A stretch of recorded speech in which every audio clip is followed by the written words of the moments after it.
Hello dear students, welcome to the official YouTube channel of the Home Academy। Practice question का जो हम आपके लिए सेट लेके आते हैं, आज उसका पार्ट नंबर 8 है। हर प्रैक्टिस सेट में हम आपके 25 टू 30 क्वेश्चन की प्रैक्टिस करवाते हैं। ज़्यादातर हमने जनरल अवेयरनेस साइंस से जो है वो क्वेश्चन की प्रैक्टिस करवाई है। आज की वीडियो में हम आपकी जो है कल्चर से रिलेटेड जो है प्रैक्टिस करवाएंगे पहले, और जम्मू एंड कश्मीर का जो पोर्शन रहेगा उसकी कुछ प्रैक्टिस करवा देंगे, क्योंकि हर कंपोनेंट जो है आपका वो कंप्लीट होना चाहिए। कुछ भी जो है कोई ऐसा टॉपिक ना हो जो आपका छूट जाए, और यहीं पर कुछ साइंस के क्वेश्चन भी होंगे। तो पहला क्वेश्चन होगा आपका कल्चर से ही। The northern style of the temple is non age. देखिए, आप जानते हैं इंडिया में जो टेम्पल है, अगर हम नॉर्थ से जो है वो साउथ की तरफ जाएंगे तो हम देखेंगे इंडिया में जो टेम्पल है उनका डिजाइन जो है वो अलग अलग रहता है। ठीक है, जैसे कि आपको यहाँ पर 3 डिजाइन मैंने आपको लगा दिए हैं। पहला नगारा है, फिर हमारे पास द्रविड़ा है, और फिर हमारा विसारा है। तो ये 3 स्टाइल है टेम्पल के। जो नॉर्थ में स्टाइल पड़ता है, जो नॉर्थ में टेम्पल बने होते हैं वो कुछ इस टाइप के बने होते हैं। तो आप देखेंगे यही जो northern style of the temple है उससे क्या कहा जाता है। तो आपके पास जो करेक्ट ऑप्शन होगा वो क्या होगा, नगारा। तो याद रखेंगे, कल्चर से आपके लिए इंपॉर्टेंट क्वेश्चन है। और यहीं पर आपको साउथ का भी याद रखना होगा, और आपका जो सेंट्रल इंडिया है उसका भी याद रखेंगे। सेंट्रल इंडिया में द्रविड़ा होता है, और जो हमारा साउथ होता है उसमें वेसारा होता है। चलिए अगले क्वेश्चन की तरफ बढ़ेंगे।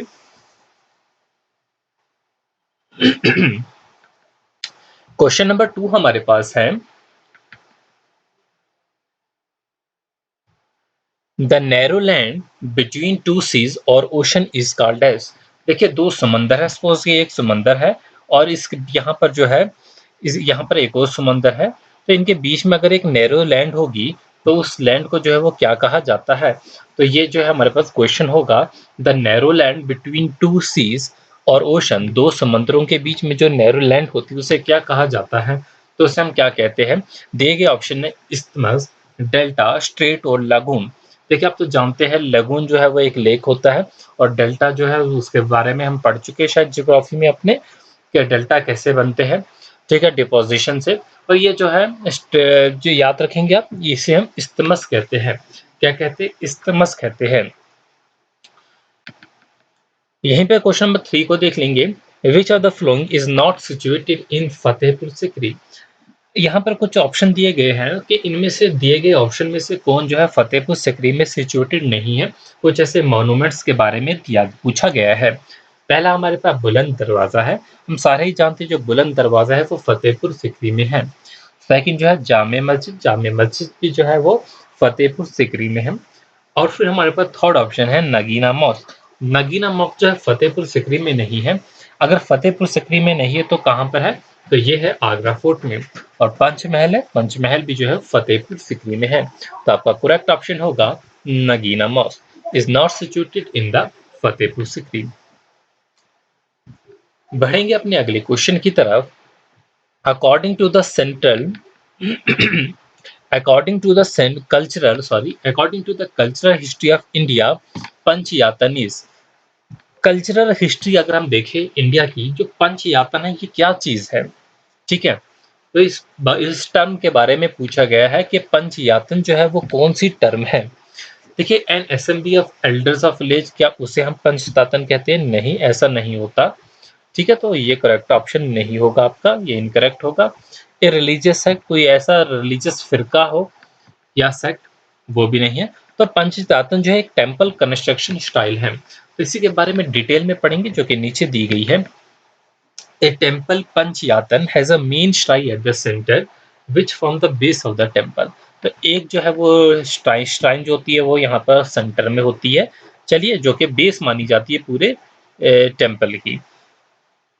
And is surrounded by 4 shrine. उसके बाद जो है यहाँ पर चार कॉर्नर में चार जो है वो श्राइन्स होती है, बट जो मेन श्राइन रहती है वो सेंटर में रहती है। तो याद रखेंगे, चार कॉर्नर पे चार श्राइन्स होती है, तो इसी को हम पंचतातन कहते हैं। अगला हम क्वेश्चन देख लेते हैं। Golden threshold is a collection of poems written by. Golden threshold culture से ही रिलेटेड है। इसमें हम बेसिकली जो है वो पोइट्री, इन चीजों से जो है वो डिस्कस करेंगे। ये इनके बारे में भी आपको पता होना चाहिए। गोल्डन थ्रेशोल्ड जो है is a collection of poem, ये पोइम्स की एक कलेक्शन है जिसे हम गोल्डन थ्रेशोल्ड कह रहे हैं। तो ये किसने लिखी है? तो ये लिखी है हमारे पास है सरोजिनी नायडू ने। तो याद रखेंगे आप सरोजिनी नायडू का नाम, ठीक है, जो कि कौन थी सरोजिनी नायडू? इंडियन नेशनल कांग्रेस की जो है वो प्रेसिडेंट भी रह चुकी है, वुमेन प्रेसिडेंट भी रह चुकी है। सरोजिनी नायडू जो है इन्होंने लिखी हुई है ग्रेट थ्रेशोल्ड। चलिए अगले क्वेश्चन की तरफ। मॉन्यूमेंट से ही है। Which is the largest Indian museum? दिए गए ऑप्शन में से पूछा गया है कि लार्जेस्ट इंडियन म्यूजियम कौन सा है। क्या निजाम म्यूजियम है, सलार जंग म्यूजियम है, एपी स्टेट आर्कियोलॉजिकल म्यूजियम है, या इंडियन म्यूजियम कोलकाता है? तो बोलिए, यहाँ पर हमारे पास जो ऑप्शन दिए गए हैं वो कौन कौन से हैं? हमारे पास इंडियन म्यूजियम कोलकाता जो होगा वो लार्जेस्ट जो है वो लार्जेस्ट जो है वो म्यूजियम होगा, इंडियन म्यूजियम। तो कोलकाता का जो म्यूजियम है वो जो है वो लार्जेस्ट इंडियन म्यूजियम है। तो इसी म्यूजियम के बारे में हम थोड़ा बहुत जान लेते हैं। जो इंडियन म्यूजियम कोलकाता है, इसी का दूसरा नाम है इंपीरियल म्यूजियम एट कोलकाता भी कहा जाता है इसको, जो कि कहाँ पर है? वेस्ट बंगाल में है। तो ये कॉलोनियल एरा का जो है ये म्यूजियम है और हम इसे मानते हैं जो दुनिया के ओल्डेस्ट म्यूजियम है उनमें से ये 90वें नंबर पे आता है। तो हम कह सकते हैं 9th oldest museum of the world. और यहीं पर हम बात करते हैं इंडिया की, तो ये इंडिया का जो है ओल्डेस्ट म्यूजियम भी है और लार्जेस्ट म्यूजियम भी है इंडिया का। इसे बनाया किसने था? Asiatic Society of the Bengal जो थी कोलकाता की, 1814 में जो है इन्होंने जो है इस म्यूजियम को जो है वो बनवाया था। तो यहीं पर एक इम्पोर्टेंट नाम आता है इनके फाउंडर में, जो कि डेनिश बोटेनिस्ट थे जिनका नाम था नेथेनियल वेलिश, शायद इनका नाम था। आप एक बार सर्च करके भी देख लेना, नेथेनियल ही नाम था, आगे वेलिश था, कुछ ऐसा नाम है जिन्होंने ये बनाया था। ठीक है, तो आप एक बार इसे देख लेना। तो ये 1814 में जो है वो बनाया गया है। चलिए अगला क्वेश्चन होगा, Moti Masjid was built in Red Fort by which of the following Mughal emperor? Moti Masjid जो है वो रेड फोर्ट में जो है वो बनाई गई है, वह किस मुगल एम्पायर के जरिए जो है वो बनाई गई है? तो हमारे पास दिए गए ऑप्शन है शाहजहां है, औरंगजेब है, शाह आलम सेकंड है और अकबर है। तो इनमें से हमें ये देखना है कि मोती मस्जिद को बनाने वाले कौन थे। देखिए, जो मोती मस्जिद है एक वाइट मार्बल की बनी हुई है जो कि दिल्ली के रेड फोर्ट के कम्प्लेक्स के अंदर है, ठीक है, जिसे हम पीरल मॉस्क भी कहते हैं क्योंकि मोती माने जो है वो पीरल होता है, जो कि दीवाने खास के पास है। और ये बनाई गई थी मुगल एम्पायर के जरिए। मुगल एम्पायर जो इनका नाम क्या था? औरंगजेब। तो औरंगजेब ने जो है इन 1659 से 1660 के बीच में इस मस्जिद को जो है वो बनवाया था। तो याद रहे आपको, मोती मस्जिद जो है किसने बनाई थी? तो वो औरंगजेब ने। हाँ, इसके रिलेटेड एक इम्पॉर्टेंट पेंटिंग्स भी बनाई गई है जो कि 1850 में बनाई गई थी, ठीक है। इसी मॉस्क की पेंटिंग वो गुलाम अली खान ने बनाई थी। तो पेंटिंग जब हम पढ़ते हैं, पेंटिंग में बहुत इंपॉर्टेंट नाम आता है गुलाम अली खान का। तो याद रखें कि पेंटिंग ऑफ मोती मस्जिद जो है वो किसने बनाई थी? गुलाम अली खान ने बनाई थी। और उसके बाद जो लेट सेंचुरी में जो है 1880 के आसपास जो बनाई गई थी, एक और पेंटिंग भी इसकी बनाई गई थी, ठीक है। तो यहाँ पर ये याद रखेंगे, इसके बारे में भी पूछा जाता है। ठीक है, तो अगला क्वेश्चन हम देखेंगे। यहाँ पर 7 क्वेश्चन जो है वो कल्चर से कंप्लीट कर लिया हमने। चलिए एक और कल्चर से ही रिलेटेड है, मॉन्यूमेंट से रिलेटेड क्वेश्चन होगा। In which of the following state in India 838 temples of a particular religion located on one mountain? बहुत ही इंपॉर्टेंट क्वेश्चन रहेगा आपके जनरल नॉलेज के लिए भी। इंडिया की वो किस स्टेट में एक ही माउंटेन के ऊपर एक ही रिलीजन के 838 टेम्पल्स है, मतलब 838 टेम्पल है एक ही रिलीजन के, एक ही पार्टिकुलर रिलीजन के, वो किस माउंटेन के ऊपर है? ठीक है, तो ये हमारे पास क्वेश्चन है और वो कौन सी स्टेट है। देखिए, स्टेट कौन सी है, हमारे पास ऑप्शन है कर्नाटका, गुजरात, राजस्थान, बिहार। तो वो कौन सी स्टेट है? वो हमारे पास गुजरात स्टेट है। और अगर आपको ये भी पूछा जाए वो किस माउंटेन के ऊपर है, तो आप याद रखेंगे वो किस हिल के ऊपर है। शत्रुंजया हिल जो है, जो कि गुजरात में है। और यहाँ पर ये भी याद रखेंगे इसकी ये जो 838 टेम्पल है ये सारे के सारे जैन टेम्पल है, जैन्स के टेम्पल है, ठीक है। और ये लोकेशन है पलिताना, ठीक है। जो लोकेशन है ये पलिताना है। In Palitana 838 Jain temple drape on one mountain the cluster of Jain temple of यहाँ पर आप देख सकते हैं ये क्लस्टर है जैन टेम्पल्स का, बहुत ज्यादा जो है एक साथ जो है वो टेम्पल यहाँ पर बनाए गए हैं, 800 कुछ टेम्पल्स हैं। चलिए अगला क्वेश्चन देख लेते हैं। अब हम आते हैं जम्मू एंड कश्मीर के सेक्शन से रिलेटेड जो है कुछ करंट अफेयर कुछ जनरल अवेयरनेस के क्वेश्चन जो है वो डिस्कस करेंगे जो कि आपकी हिस्ट्री से भी रिलेटेड है। तो पहला क्वेश्चन होगा आपके पास, who sign the Jammu and Kashmir instrument of accession. Jammu and Kashmir instrument of accession जो है वो किसने साइन किया है? पहला option Hari Singh, option B Sheikh Mohammad Abdullah, option C है Gulab Singh and option D है करण सिंह। तो आपका जो करेक्ट ऑप्शन होगा वो हरि सिंह होगा। इंस्ट्रूमेंट ऑफ एक्सेशन जो है वो साइन किया गया है हरि सिंह के जरिए। तो question number 10, in which year treaty of the Amritsar signed. Amritsar treaty जो है वो किस साल में जो है वो साइन की गई है? तो आप जानते हैं क्वेश्चन नंबर 9 जो है वो उसका करेक्ट ऑप्शन जो है वो क्या होगा? सॉरी, क्वेश्चन नंबर 10 है, करेक्ट ऑप्शन जो होगा 1846 होगा। ठीक है, तो 1846 होगा, ट्रीटी ऑफ अमृतसर जो है वो साइन की गई। अगर मैं करेक्ट हूं तो स्टार्ट डेट जो थी ट्रीटी ऑफ अमृतसर की साइन करने की वो 16 मार्च में जो है वो स्टार्ट हुई थी। तो 16 मार्च आप याद रखेंगे ट्रीटी ऑफ अमृतसर जो है, ठीक है। तो उसके बाद जो है 25 मार्च को शायद कंक्लूड हुआ था। चलिए अगले क्वेश्चन की तरफ। तो मेन आपको जो है ईयर ही याद रखना, 1846 में ट्रीटी ऑफ अमृतसर जो है वो साइन की गई थी। और यहीं पर जो है हम अगले क्वेश्चन की तरफ बढ़ गए। ट्रीटी ऑफ अमृतसर जो है वो साइन तो की गई, लेकिन किस किस के बीच में जो है वो साइन की गई? तो नेचुरली सी बात है, जब वो ब्रिटिश होंगे उस टाइम तो ब्रिटिश थे यहाँ पर। रिवोल्ट से पहले की बात है, 1846 की है, रिवोल्ट 1857 में आया है, हुआ है। तो यहाँ पर गुलाब सिंह और ब्रिटिश के बीच में जो है ट्रीटी ऑफ अमृतसर जो है वो साइन की गई। किस किस के बीच में याद रखेंगे, गुलाब सिंह के बीच में और जो है वो ब्रिटिश के बीच में जो ट्रीटी ऑफ अमृतसर जो है वो साइन की गई। चलिए अगले क्वेश्चन की तरफ जो है वो बढ़ेंगे। Who become the first prime minister of the Jammu and Kashmir. Jammu and Kashmir के पहले प्राइम मिनिस्टर जो है वो कौन थे? तो कौन बने थे जम्मू एंड कश्मीर के पहले प्राइम मिनिस्टर? तो यहाँ पर जो है वो यहाँ पर जो ऑप्शन दिए गए हैं एक बार इन्हें चेक कर ले लेते हैं। Bakshi Ghulam Mohammad, Sheikh Abdullah, justice Mehr Chand Mahajan and none of these. तो यहाँ पर जो है आप बता सकते हैं कि यहाँ पर जो पहले प्राइम मिनिस्टर जो थे वो कौन थे?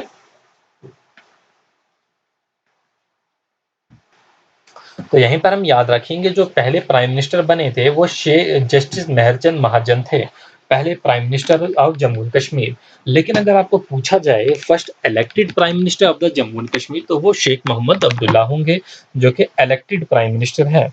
ठीक है, तो यहाँ पर याद रखेंगे जो है जम्मू एंड कश्मीर में जो है 6th amendment of the state constitution से पहले जो कि 6 जून 1965 को हुई थी, उससे पहले जो है प्राइम मिनिस्टर हुआ करते थे।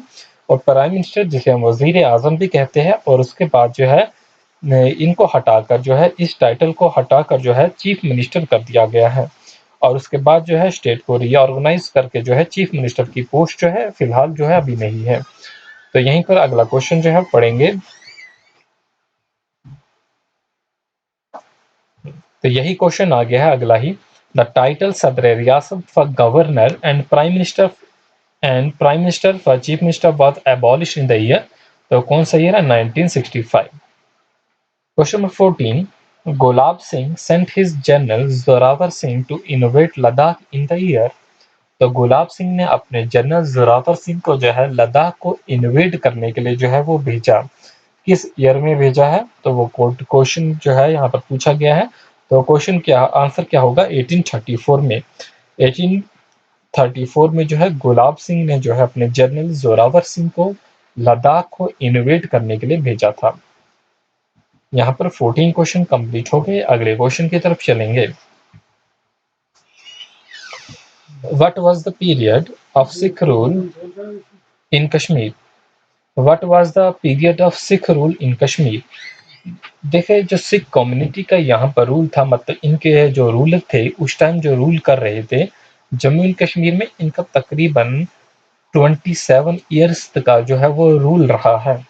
और यही पूछा गया है कि कब से कब तक वो रूल जो है वो रहा है। तो 27 साल जो है इन्होंने हुकूमत की है। तो वो करेक्ट ऑप्शन जो होगा वो आपका 1819 से लेकर 1846 तक जो है वो रूल रहा। और यहीं पर आगे हम बात करते हैं what was the period of the Dogra rule in Jammu and Kashmir. तो डोगरा रूल भी जो है वो 99 ईयर्स तक जो है जम्मू एंड कश्मीर में चला। और उसके बाद जो है डेमोक्रेसी जो है वो आई। तो डेमोक्रेसी से पहले जो रूल था वो कौन सा रूल था? डोगरा रूल था, जो कि किस साल तक रहा? 1846 से लेकर 1947 तक जो है वो डोगरा रूल भी रहा। और यहीं पर हम बात करेंगे अगले क्वेश्चन की।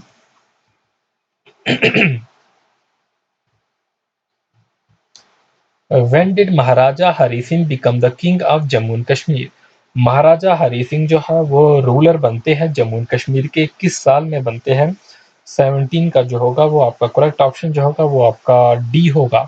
1925 में जो है ये रूलर बनते हैं जम्मू एंड कश्मीर के Maharaja Hari Singh. Question number 18, who was the first Sikh ruler who conquered Kashmir and defeated the Pathans in 1819? जैसे मैंने आपको बात की कि 1819 में सिख रूल जो है वो स्टार्ट होता है। तो यहाँ पर वो कौन से पहले सिख रूलर थे जिन्होंने कॉन्क्रीट किया है कश्मीर को और डिफीट किया था पठान्स को? तो आपका करेक्ट ऑप्शन जो होगा वो कौन क्या होगा? रंजीत सिंह। तो वो पहले सिख रूलर जो थे वो रंजीत सिंह थे। चलिए अगले क्वेश्चन की तरफ बढ़ेंगे। विच of the following gases is responsible for the green house effect? तो आपको जो है साइंस के क्वेश्चन होंगे। विच of the flowing gases is responsible for the green house effect? तो कौन सी गैसेस जो होगी वो रेस्पॉन्सिबल होगी ग्रीन हाउस इफेक्ट के लिए? तो हम सारे ही जानते हैं कार्बन डाइऑक्साइड गैस जो है वो रेस्पॉन्सिबल होती है ग्रीन हाउस इफेक्ट के लिए। Question number 20, which of the following is a viral disease? तो हमने देखना है कि वायरल डिजीज जो है वो कौन कौन सी है। देखिए जो डिप्थेरिया है ये बैक्टीरियल डिजीज होती है, लेप्रोसी भी बैक्टीरियल डिजीज है। तो हम सारे जानते हैं जो इन्फ्लुएंजा है, कॉमन कोल्ड यानी कि, तो ये जो है एक वायरल डिजीज है, वायरल इन्फेक्शन से होता है। ठीक है, और किस कैटेगरी के वायरस से होता है आप ये जो है मुझे बताएंगे ये जो है कमेंट सेक्शन में। जो हमारे पास ये बीमारी होती है इन्फ्लुएंजा जो है वो किस कैटेगरी के वायरस से होती है? मतलब राइनो वायरस है, रेटिनो वायरस है, ठीक है, रेडो वायरस है, किस वायरस की कैटेगरी, किस वायरस किस फैमिली को बिलोंग करता है? सिंपली सा ये 20 का आंसर लिखेंगे। अगला क्वेश्चन जो है क्वेश्चन नंबर 29 है। Spinal cord originate from which of the following part of the brain? देखिए हमारा जो सेंट्रल नर्वस सिस्टम होता है जिसमें ब्रेन भी एक पार्ट रहता है, स्पाइनल कॉर्ड भी रहता है। आप जानते हैं, ये देखिए आपको ये जो स्पाइनल कॉर्ड दिख रही है ये हमारी स्पाइनल कॉर्ड ये ब्रेन से जो है वो निकल रही है। लेकिन जो ये ब्रेन का पार्ट है ये कौन सा पार्ट है? मैंने आपको ब्रेन का स्ट्रक्चर ऑफ ह्यूमन ब्रेन जो है वो पढ़वाया है, तो आप उसे एक बार जरूर देखेंगे। तो स्पाइनल कॉर्ड जो ओरिजिनेट होती है from which part of the brain? तो वो पार्ट होता है मेडुला। तो याद रखेंगे from medulla spinal cord originate. और ये जो मेडुला होता है it control the involuntary action such as heart beat को जो है ये कंट्रोल करता है, ब्रीदिंग को, ब्लड प्रेशर को, पेरिस्टालिक मूवमेंट्स को, एलिमेंट्री कनाल की, इन्हें कंट्रोल करता है। तो एक बार जो है वो स्ट्रक्चर आप देख लेंगे। चलिए अगला क्वेश्चन जो है वो डिस्कस करेंगे।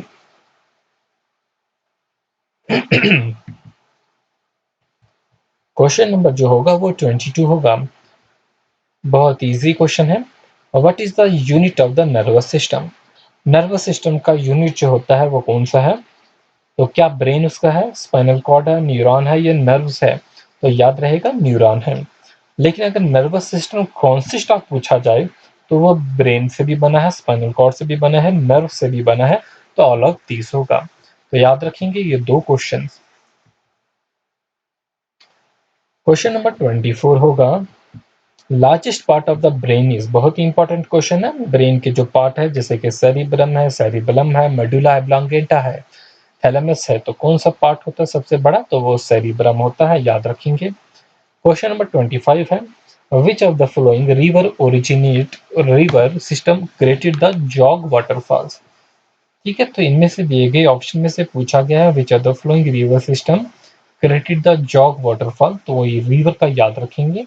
जॉग वाटरफॉल जो है वो किस रिवर से जो है बनता है, वो शरावती है, याद रखेंगे, जो कि कहाँ पर है, कर्नाटका में है, और अगर मैं ठीक हूँ तो वो शिमोगा डिस्ट्रिक्ट रहती है कर्नाटका की। चलिए अगला क्वेश्चन जो है वो देखेंगे।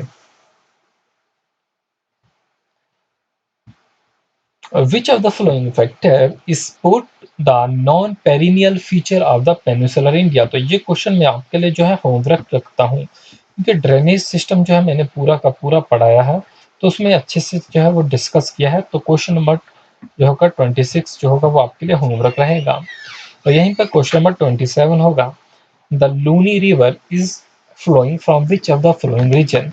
लूनी रिवर के बारे में आप जानते हैं कि एक ही ऐसा रिवर है मात्र जो राजस्थान से जो है वो फ्लो होता है, तो पूछा जा यही गया है Luni river is flowing from which of the following region, तो वो करेक्ट ऑप्शन जो होगा वो राजस्थान होगा। ठीक है, तो यहाँ पर हमने कुछ क्वेश्चन जो है वो कंप्लीट कर लिए हैं आपके आज के टेस्ट के। होपफुली जो है ये वीडियो आपके लिए जो है वो बेनिफिशियल रहेगी, इसमें से आपके क्वेश्चन कोई ना कोई क्वेश्चन जो है वो ज़रूर आपके एग्जामिनेशन में हो, यही उम्मीद लगाए बैठे हैं। तो आज के दिन जो हमने करंट अफेयर जो है वो अपलोड नहीं किया। करंट अफेयर की वीडियो जो है एज पर बच्चों की कुछ ऐसा जो कहा गया था कि हर दिन अपलोड ना करो, तो हमने वही सोचा कि एक एक या दो दो दिन के बाद जो है वो अपलोड करेंगे, जिसमें 2 दिन का करंट अफेयर जो है वो अपलोड कर दिया जाएगा एक साथ। ठीक है, तो यहाँ पर जो है कोई भी इम्पोर्टेंट न्यूज़ ना छूटे आपके एग्ज़ाम से रिलेटेड, तो आप जो है उन वीडियोस को जो है वो ज़रूर देखें, क्योंकि हमने हर दिन जो है वो अपलोड की है। बट जैसा आप कहेंगे कि अगर हर दिन अपलोड करें तो वैसा ही होगा, तो आप पे डिपेंड करता है। इस वीडियो को जितना हो सके अपने दोस्तों के साथ शेयर कीजिए, चैनल को सब्सक्राइब करना जो है, वीडियो को लाइक और कमेंट करना जो है वो ना भूलिए। हमने एक मेजर पोर्शन जो है आपका जनरल अवेयरनेस का जो है मल्टीपल चॉइस क्वेश्चन के थ्रू भी जो है वो कंप्लीट कर लिया है। तब तकरीबन जो है हमने 200 230 क्वेश्चन जो है वो आपके करंट अफेयर के जो है वो कंप्लीट कर लिए हैं। ठीक है, ये आज की वीडियो जो थी ये वीडियो नंबर 8 थी, जो कि मल्टीपल चॉइस क्वेश्चन की सीरीज थी, और हर वीडियो में 25 से 30 क्वेश्चन जो है वो होते हैं। ठीक है, तो आप पूरा कोर्स करने के लिए आप हर पार्ट को जो है पार्ट 1 करके देखिए, उसे जो है वो ज़रूर देखिए, ताकि कोई भी आपका इम्पोर्टेंट क्वेश्चन जो है वो छूटे नहीं। Thanks for watching.